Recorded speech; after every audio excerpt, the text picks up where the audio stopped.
Vamos a iniciar el día de hoy con la segunda clase de Derecho Internacional Privado.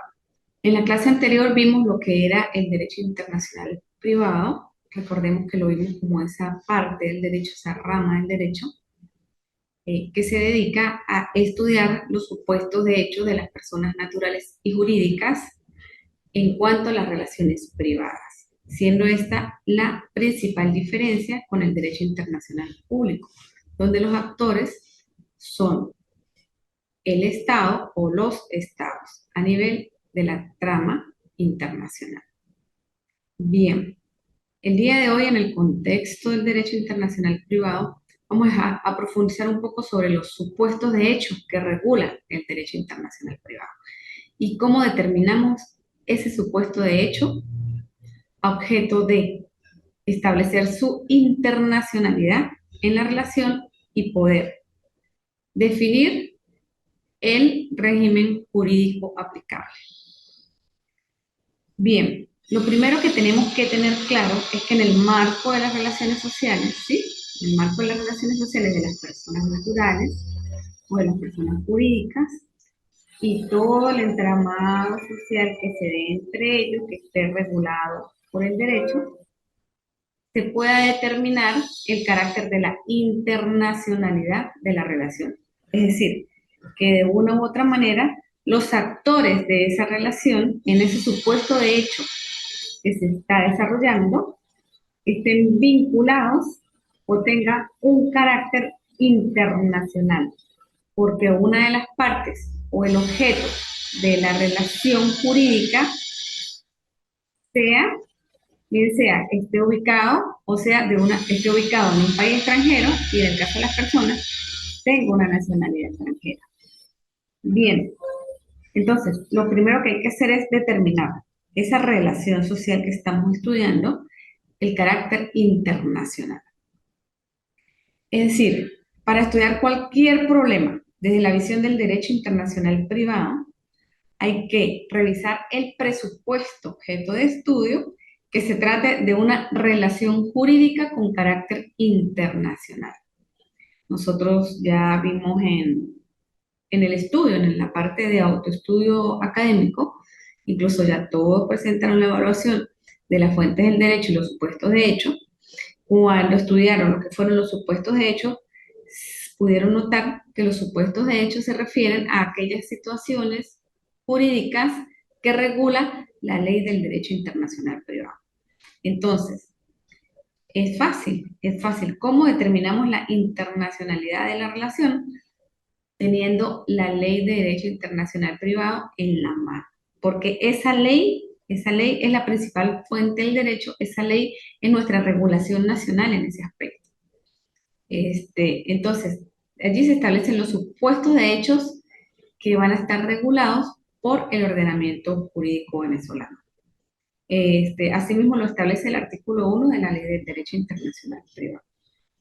Pero bien, entonces, ¿cuándo nos encontramos? ¿Cuándo un caso específico? ¿Cuándo una relación entre las partes, entre dos personas naturales? ¿Cuándo se le aplica el derecho internacional privado o cuándo se le aplica una norma nacional? En este caso hablamos de un caso de derecho doméstico, por decirlo de alguna manera, pero hacemos referencia es al derecho nacional. Claro, al derecho nacional ordinario, porque la ley del derecho internacional privado también forma parte de la legislación nacional. Bien, pues para saber cómo vamos a determinar una relación jurídica, en una relación jurídica, el carácter de internacionalidad, hacemos dos grandes preguntas. ¿Qué Estado puede conocer de ese caso y decidir ese litigio? ¿Y cuál es el derecho aplicable? Ajá. ¿Cuándo pueden suceder qué dos estados? Bueno, por ejemplo, cuando un venezolano se casa con un colombiano, por decir algo, y se vienen a vivir a Venezuela, hay una situación de divorcio, y bueno, ¿qué regulación jurídica se aplica? Si él es colombiano, la aplicación jurídica de su nacionalidad o la de Venezuela si está viviendo aquí, por ejemplo. También tenemos el caso de las personas jurídicas, como son dos empresas, puede ser una nacional y una internacional, que tengan un objeto de comercio y realicen transacciones comerciales. O incluso puede ser dos personas jurídicas que en el marco de una negociación se conviertan en ser pioneras en el país de una empresa transnacional. Allí opera también la internacionalidad de la relación de ese derecho mercantil. Bien, entonces, ¿cuál es el derecho aplicable? Dependiendo, dependiendo del fondo del asunto, hay una competencia. Generalmente, el derecho aplicable, si la relación está internacionalizada, es la Ley de Derecho Internacional Privado como primera fuente. Ahí se establece qué hacer y cómo resolver. Después, se usan todo lo que son las fuentes del derecho. Entonces aquí tenemos las dos cosas, lo que es la jurisdicción y la competencia. La jurisdicción es que el Estado tenga potestad para decidir, resolver o aplicar justicia a un determinado caso. Y la competencia es cuál derecho es aplicable. Bien, continuamos. ¿Cómo determinar el supuesto de hecho de la relación? Continuamos con la misma pregunta. Hay dos criterios, un criterio jurídico y un criterio económico. Vamos a conversar del criterio jurídico. El criterio jurídico está representado por un elemento especial que es el de la extranjería. Dependiendo del elemento de extranjería, se puede establecer la internacionalidad de la relación y qué ordenamiento jurídico vigente se le va a aplicar a esa relación. Entonces, al hablar de extranjería, estamos hablando ya de una persona, de la situación de las personas naturales. Digamos que la ley de Derecho Internacional Privado, en sus supuestos de hecho, regula aspectos relacionados con las personas naturales y con las personas jurídicas. Este primer criterio jurídico obedece y está orientado a las personas naturales. ¿Cuáles son las personas naturales que tienen el elemento de extranjería? Bien, aquellas personas que tienen una nacionalidad extranjera, un domicilio extranjero o viven en otra parte del país y aquí están de carácter temporal. También se puede dar la situación en un aspecto más objetivo, eh, dependiendo de la cosa objeto de la relación o la transacción, que ese objeto, la ubicación del objeto. Entonces, cuando hablamos de un bien inmueble o de un bien mueble representativo que pueda estar en el marco de la relación de internacionalidad, como por ejemplo un avión, un buque, un barco, un helicóptero. Entonces lo que va a regir ahí es el lugar donde esté ubicado el inmueble, el lugar donde se celebre la transacción o la relación de comercio o la relación contractual y donde se ejecuta, se desarrolla el contrato o donde la nave específica a la que se trate desarrolla su actividad habitual.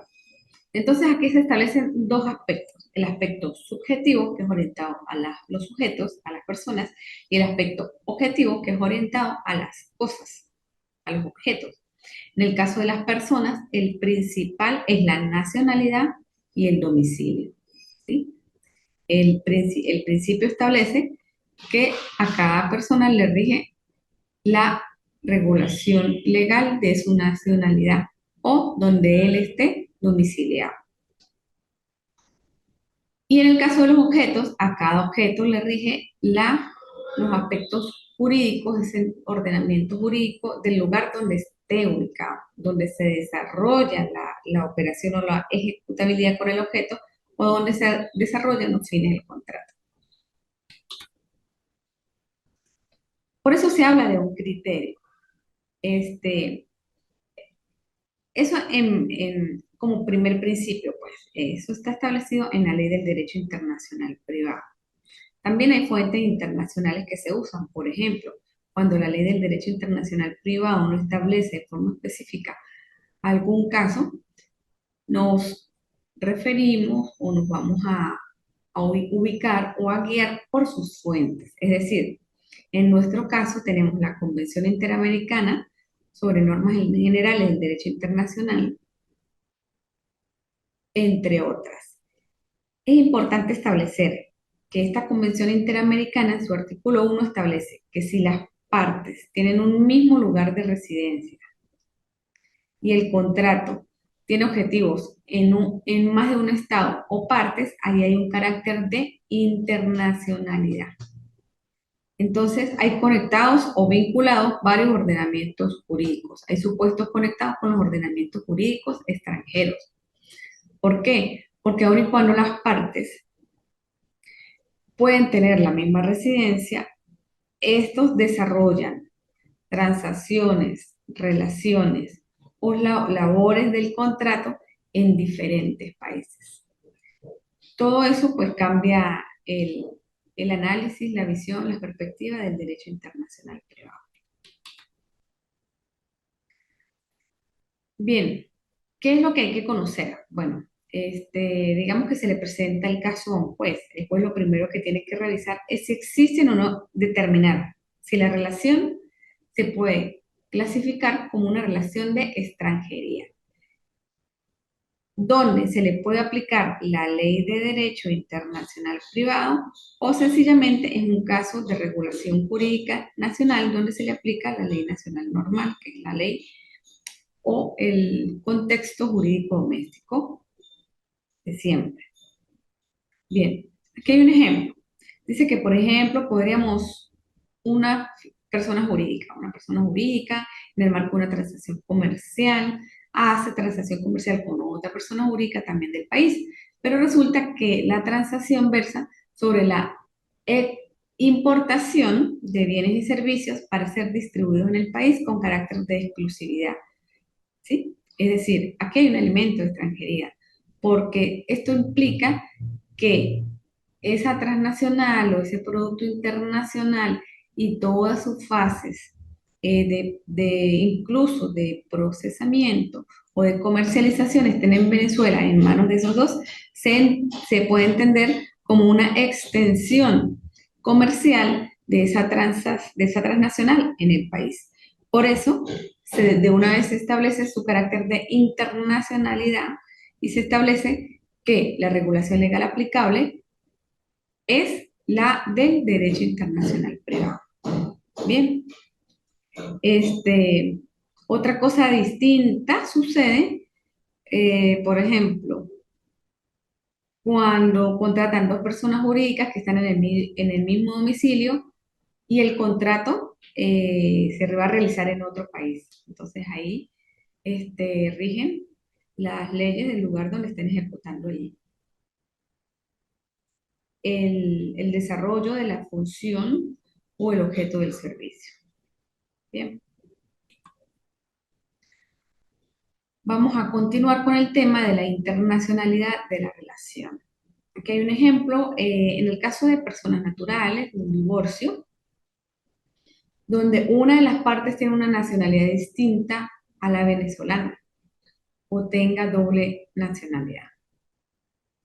Entonces, aquí rige, si bien la nacionalidad es un criterio para establecer la internacionalidad, si bien una pareja integrada por una mujer venezolana y un hombre colombiano, el hombre colombiano desde una perspectiva, por ser colombiano, le rige el principio de que se le aplica la legislación de Colombia. Por encima del principio de nacionalidad está el domicilio, que es el lugar donde se desarrollan los hechos y las circunstancias.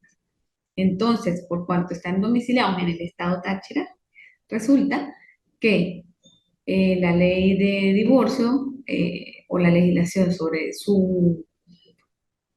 el divorcio, sus hijos, patria potestad y demás, va a ser la venezolana por ser Venezuela el domicilio donde están establecidos como pareja y como familia. Bien, entonces, pese a que tenemos el criterio de nacionalidad, el criterio del domicilio es importante también. Y en este caso se aplica el criterio del domicilio por ser el lugar donde se desarrolla la relación. Ahora hay otro criterio, que es el criterio económico.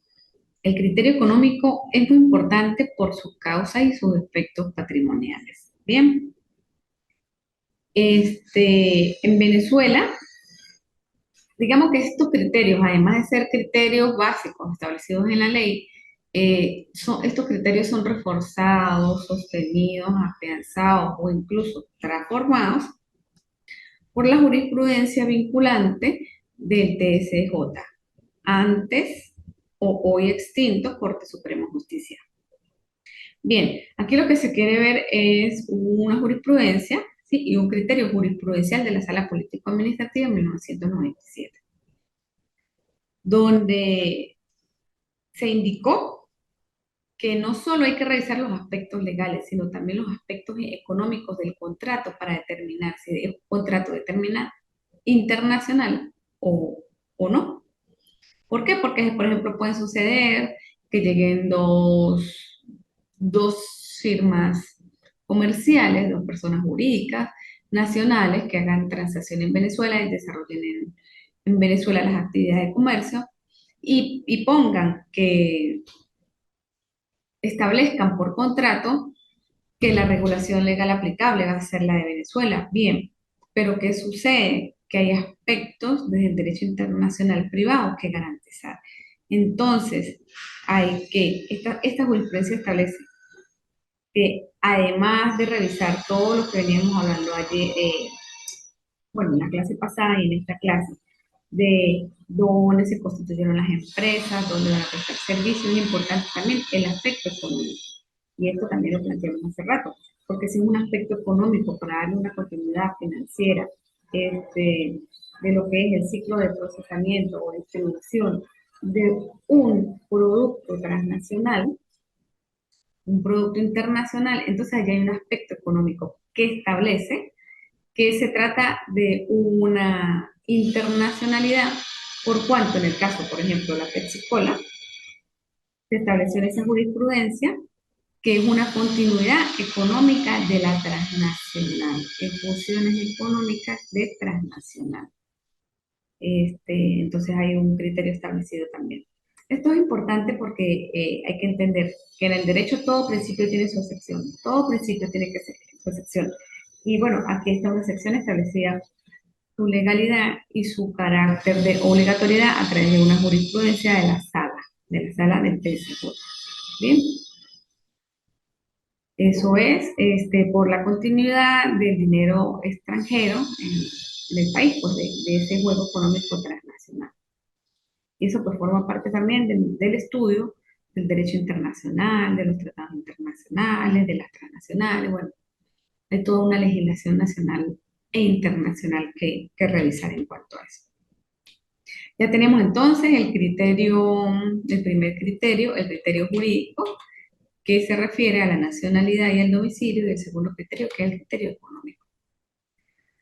Bien, aquí se explica un poco más el punto anterior, las relaciones internacionales con empresas que se dediquen de alguna u otra manera a carácter internacional, bien sea a la continuidad de productos internacionales en el país, se considera su carácter internacional de la relación jurídico-mercantil y por tanto la legislación aplicable va a ser la del derecho internacional privado. Este, entonces, esa es la conclusión en este caso. Y continuamos con un segundo paso que se debe tener en cuenta para considerar la fuente. Bien, ¿qué sucede? Además de los aspectos jurídicos y económicos, los jurídicos relativos a la nacionalidad y el domicilio, a considerar para establecer la internacionalidad de la relación, tenemos, además de esos criterios legales, ¿sí? Que son legales, tenemos ya ahora como segundo aspecto los criterios de las fuentes del derecho. Entonces, ¿qué se establece aquí? Si no está establecido de manera específica la ley del derecho internacional privado a desarrollar o en la ley del derecho internacional privado no está establecido ese supuesto de hecho que se necesita regular de manera subsidiaria o por analogía, se aplican las fuentes del derecho. Por eso fue muy importante que ustedes estudiaran las fuentes del derecho. Entonces, aquí surge una interrogante. ¿Cuál es la fuente que voy a aplicar para resolver el tema de la jurisdicción? Bien, el artículo 1 de la Convención Integral del Derecho Internacional Privado establece que los países involucrados en el asunto se debe establecer el sistema del derecho internacional privado. Y la ley del derecho internacional privado en su artículo 1 establece cuáles son las fuentes, en nuestro caso en el país, del derecho internacional privado, que esa fuente ya la estudiamos. Entonces, si no está tipificado de manera expresa, se procede a las fuentes. Pero ¿cuáles son esas fuentes? ¿Cómo determinamos esas fuentes? Bien, si bien el artículo 1 me establece cuáles son las fuentes, digamos que entre las fuentes están la norma internacional de derecho internacional público sobre la materia, que entre las que tenemos la ley de derecho internacional privado, también tenemos los tratados internacionales, ¿sí? Los cuales son empleados por analogía y los principios del derecho internacional privado. Entonces, estas son las principales fuentes. Primero, la ley nacional, que es la ley del derecho internacional privado. Luego, los tratados internacionales, que son usados por analogía. Y finalmente, los principios generales del derecho.